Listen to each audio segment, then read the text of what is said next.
Yes, I'm very sweaty. It's the end of summer, but we're still consistently hitting almost 30 degrees every day. And I don't know what to say. I am not built for heat. I am one of those freaks who loves UK weather. I mean, the rain does try me every so often, but generally I thrived there. I am just melting away, and unfortunately, cameras are now higher quality than they used to be. So I hope you're listening to this as a podcast and or are not too bothered by me being a sweaty mess.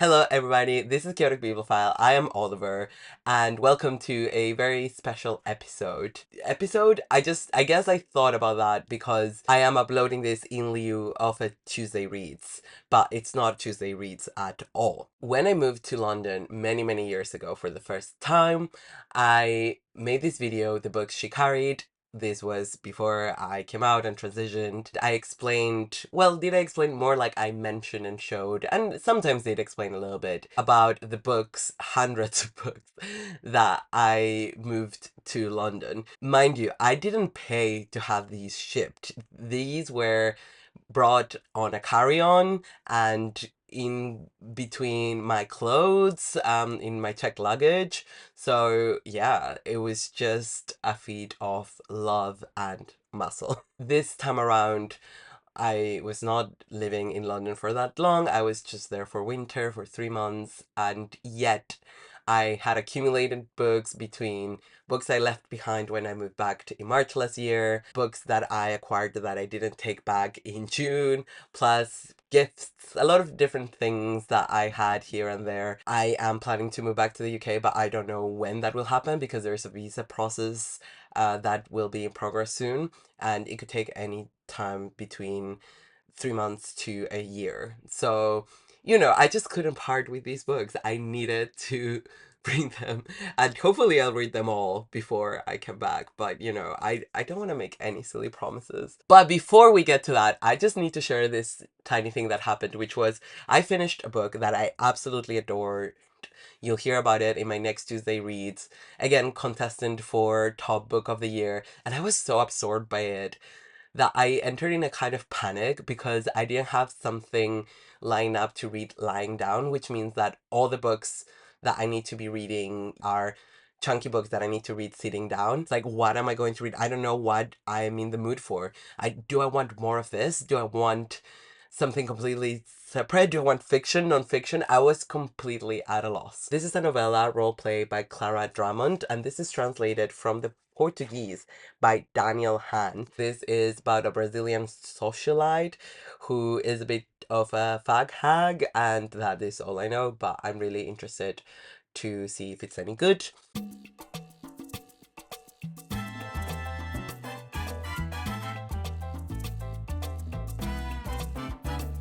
Let's just go straight into the video because I have so many books to tell you about. Yeah, I know it's crazy to be moving books around the world, especially since, I've lived there for a couple months, now I'm here, then I'll be there.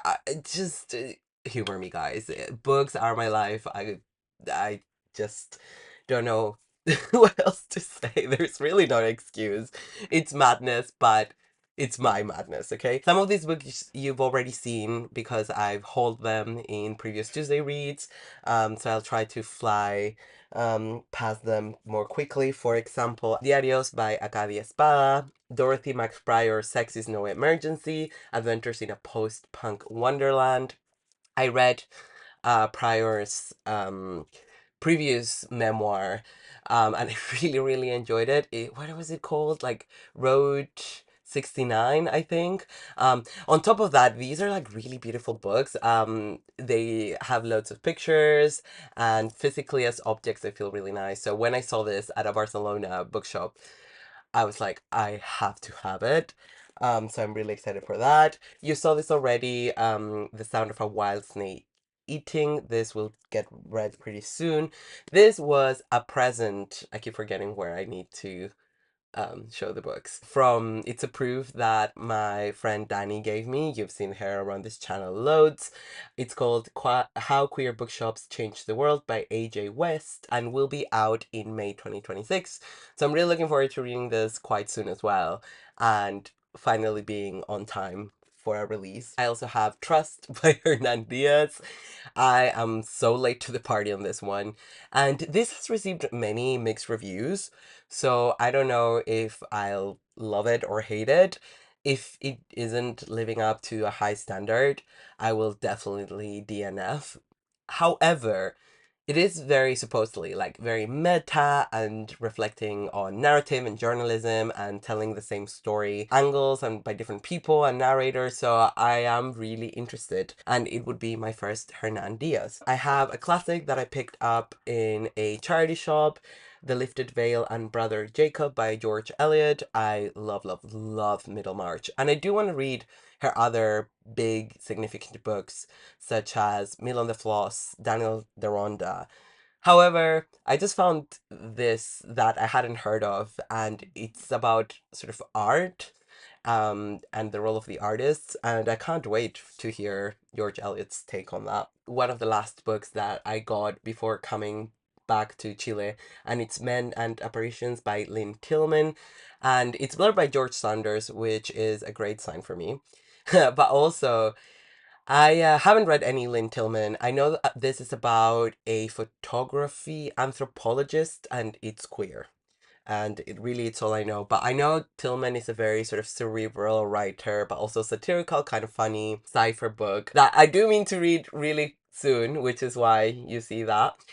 This would have been another good um pick for my next sitting down book, so I'll keep it nearby. And this is Casanova 20 or Hot World, a heterosexual novel by Davies. I feel like I've talked about this already, but it's all about painters and artists and hedonism, and that's all that interests me.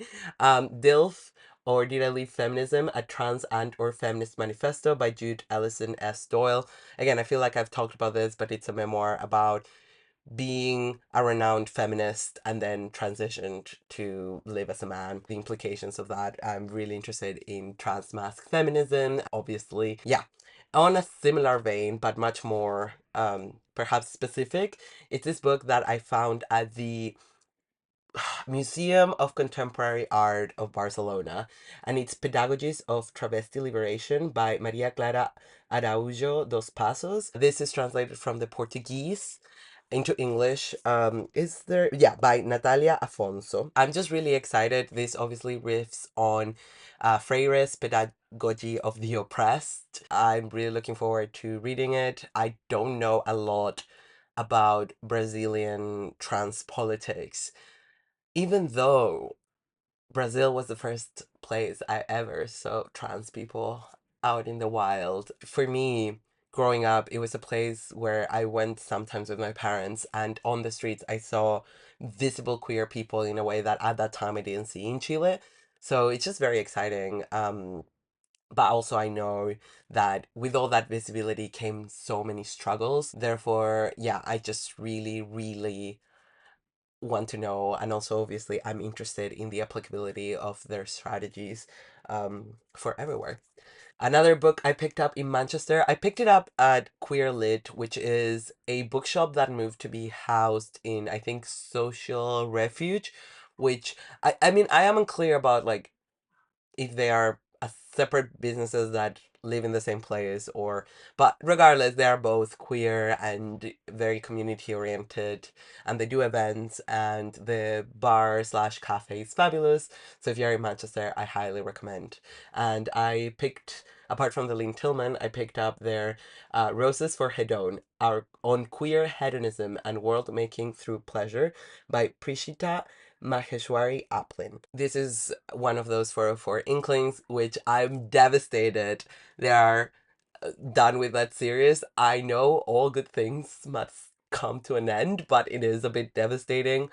I would like at some point to read them all, although I do admit that they are a bit hit or miss, not only with the topics, but also it's such a small book. I don't know, not every author knocks it out of the park when writing in such a reduced format, if that makes sense. But I have high hopes for this one. It's also related to some of the research that I'm conducting and some writing that I'm doing. So that's very good. Big Kiss Bye Bye, which I said already is pick for my two-person book club with my wife Ishani. Really excited to read it. Then The Collected Joe and Beard, which I picked up at the Brick Lane Bookshop, I think, on discount, which I was very happy to find. Joanne Beard is a strange author because I think most people haven't heard of her. Very American writer.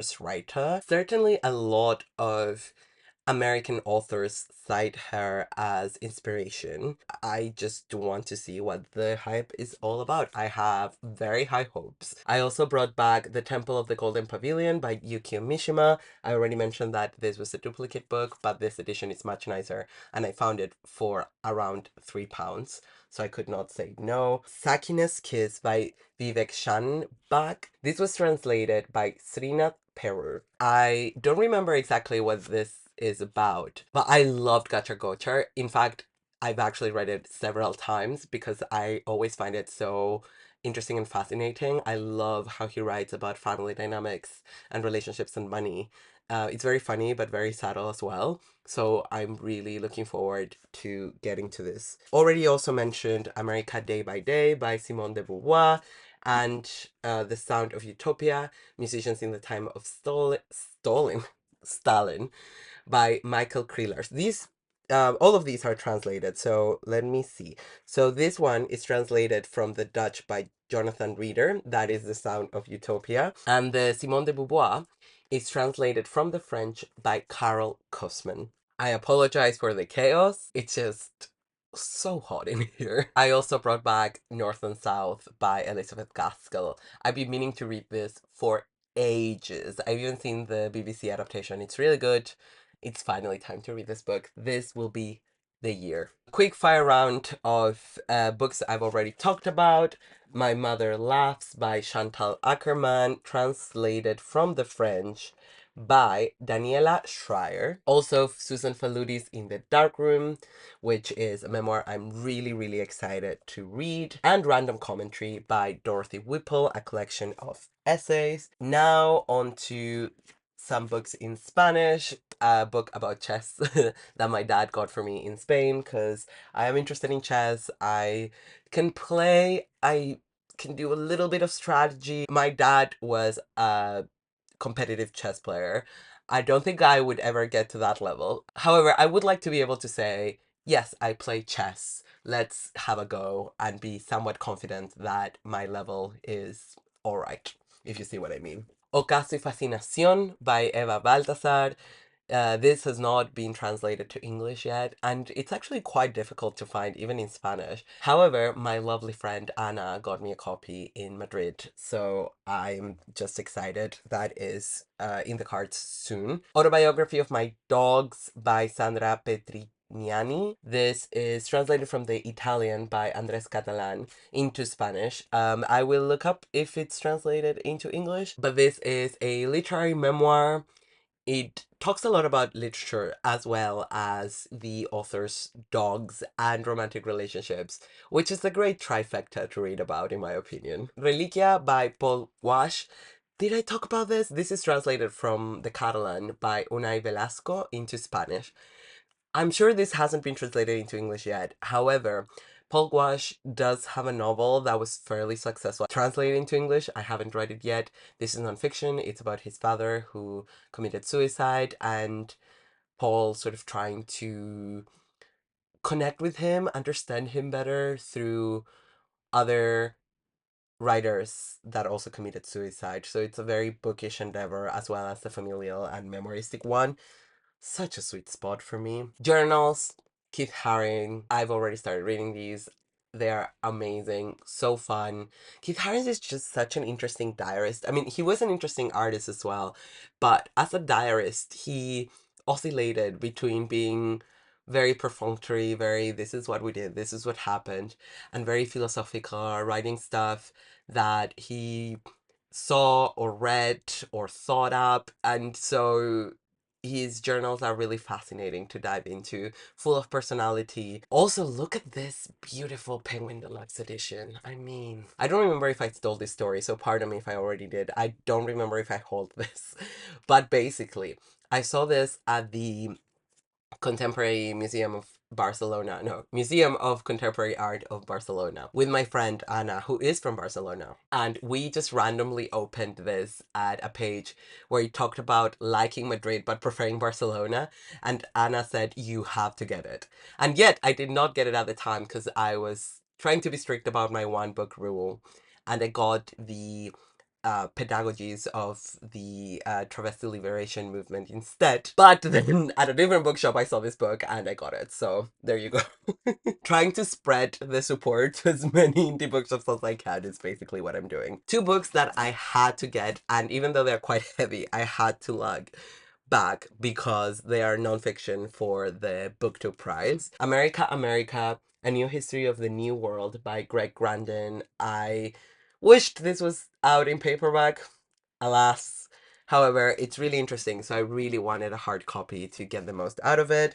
And likewise, How to End a Story, Collected Diaries by Helen Garner. The idea that a living author chose to publish her journals while she was alive. I know a lot of authors do a lot of autofiction, and there's, for example, Annie Arnaud, who is very, let's say, confessional, candid. But even then, I don't know, there's something about these just being journals and being promoted as journals that feels risky and bold in some way, which is just an illusion, I guess, because of course these can be as edited as any autofictional project or any, you know, memoir. I don't know, I'm just really interested and I've been eyeing these for a while, so I am glad that the Booktube Prize prompted me to get them and gave me an excuse, basically. Almost done.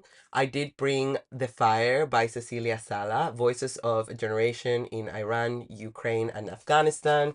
Short, but packs a punch. I'm really excited to get to this. This is translated from the Italian by Unag Stransky. I also brought The Art of the Memoir by Mary Carr. This is something I'm really interested in reading, both because I love memoirs, but also because it's relevant for research. So I'm gonna sit down and read it in a specific context, but I am really looking forward to it. This is A Present, Going Postal by Terry Pratchett, in what will be my first, I was gonna say legit Terry Pratchett, but what I mean is book by him alone, because the only other Terry Pratchett I've ever read has been Good Omens. And I'm just really looking forward to reading him. I don't know if I like him, but I do think Going Postal, because it is about a magical postal service and was recommended by a dear friend, I do think out of all the Terry Pratchetts, if I am going to get into him, this is a good entry point for me specifically. I also brought a borrowed book, which is always a high risk, but I do fully intend to return this. Ernest Hemingway's Fiesta, The Sun Also Rises. I've just been meaning to read this for ages, but I don't know. I'm very unconvinced by Hemingway's novels, and I own several, so I really couldn't justify just getting a copy. And whenever I saw secondhand copies, they were never ones that I wanted to read. So I saw this one on my friend's Danny's shelf, and I asked if I could borrow it, and she said yes. So I think I talked about this, did I? Místicas by Begoña Méndez, and this is a short book-length essay about mysticism in women's writing, including, what does it say here? Simone Weil, Clarice Lispector, Beatriz de Nazaret, Hilma af Klint, so not just writers, and Anne Carson, and some others. So yeah, really looking forward to this. I also got myself a cute little copy of Sylvia Townsend Warner's Lolly Willows. I've been meaning to read this for ages, and it wasn't until Katie from Books and Things hauled it that I said, okay, this is my sign to get it. And she suggested we buddy read it. So there we go. In Memory of Memory by Maria Stepanova. Is this translated as well? Let's see. Yes, it's translated by Sasha Dugdale. And this is some sort of memoir after the death of an aunt, I want to say. Through Objects. I'm really looking forward to it. Sounds just like my jam. Finally, two books that I've already talked about, so I don't have to go on and on about. Cosmos by Wilton Gombrowicz, translated by Sergio Pitol. If you've been watching all my Tuesday reads, you know how much that means to me. And finally, a beautiful edition of Salome by Oscar Wilde, and this is translated by Vivian Holland. It's a lovely folio edition that I got in Jambala Books. Those are all the books that I brought. Plus, I guess, The Loneliness of Sonia and Sunny, which I still haven't read because I dedicated my flight mostly to watching films. As you can probably tell, I'm back in Chile and I have lots of feelings. Coming back was really hard, harder than other times, because when I came back in March, I feel like I had such a plan. And even though there were loads of uncertainties, for example, I finished last year engaged, it still felt so much clearer, at least at first when I moved and I was motivated by the fact that I was gonna go back to study. Whereas now, when I first got back, first of all, I had a cold, so I was feeling miserable. Second of all, it was so hot and I came from winter and I don't do well in the heat. So I was just so terribly grumpy and I felt far away from home and I felt dislocated. My wife is so far away. But then I had more times with my parents, which was nice. Coming here and being with my books and working on my library and the house feels so grounded. I realize I'm incredibly lucky and I'm incredibly privileged to have a home, although all this book business, shipping them back and forth, moving books in carry-ons through the years is very ridiculous and I'm very aware of that. I also feel so emotional about it because when I moved back and my books finally arrived after so many headaches, I had this feeling of these poor books have traveled so long. Some of them have traveled from the US to Chile to London and back. Made me feel like, oh, I'm my books. Is this stupid? I might cut this, but then again, I might not. It's just a little rumble about when it comes to books.